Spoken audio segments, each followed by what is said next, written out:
Елімізде такси ақысы қымбат. Бұған дейінде арзан емес еді. Соңғы кезде тіпті шарықтап кетті. Қарбалас уақытта тиіп тұрған жерге бірнеше мың теңге төлеуге тура келеді. Бірақ такси қызметін ешкім реттей алмайтын көрінеді. Жауаптылардың өзі бұл бақылаусыз сала дейді. Ал асыққан жолаушы қайтеді. Тақырыпты тілшіміз Ақбота Базарбай толықтырсын. Таңертең жұмысқа, кешке үйге жұрт асыққан уақытта қарбалас. Сол сәтте такси қызметінің ақысы аспандайды дейді тұрғындар. Баға әдеттегіден 2-3 есе өсіп кетеді. Бір остановка жерге 1000 теңге сұрайды. Сөзі шыны ғой? Қымбат маленький. Чуть-чуть қымбат. Қымбаттау бір 20-30%-ке точно қымбат. Биыл үш өңірде такси құны қымбаттаған, әсіресе Жетісу облысында баға жоғары. Онан кейін Алматы және Абай облыстары тұр. Астанада да такси құны қымбат. Біз қазір Желтоқсан көшесінің бойында тұрмыз. Әдетте жұрт қала орталығына бару үшін таксиді осы жерден ұстайды. Мобильді предложение арқылы қарасақ, Шоқан Уәлиханов көшесіне дейін 2000 теңгені сұрап тұр. Ал жол жиегінен ұстасақ баға қалай? Қазір көрейік.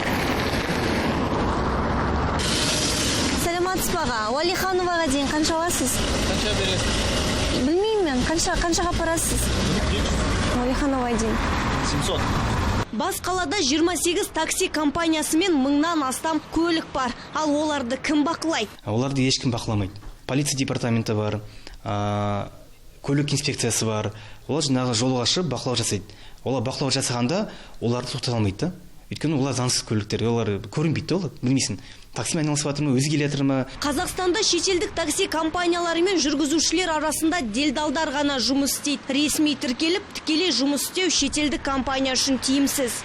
Біздің сервисте жол жүру құны нақты уақыт режимінде күрделі алгоритммен есептеледі. Оған көптеген фактор әсер етеді. Мысалы, тапсырыс беру кезінде бос машиналардың болуы, қаладағы кептелістер және ауа райы. Алгоритм автоматты түрде уақытша өсу коэффициентін қалыптастырады. Құрметті жоғарыдағылар, бізге осындай программа жасап беріңіздер, біз сіздерден өтініп сұраймыз.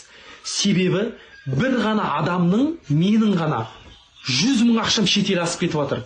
Осылай 20% қой Яндекске. Қазақстан ТМД бойынша такси құны ең қымбат елдердің бірі. Небәрі бір жылдың ішінде такси қызметі 9%-ке шарықтаған. Соған қарамастан елімізде жыл басынан бері 1,4 миллиард адам такси қызметін пайдаланған. Ақбота Базарбай, Бауыржан Жолдыбалин, Астана Таймс.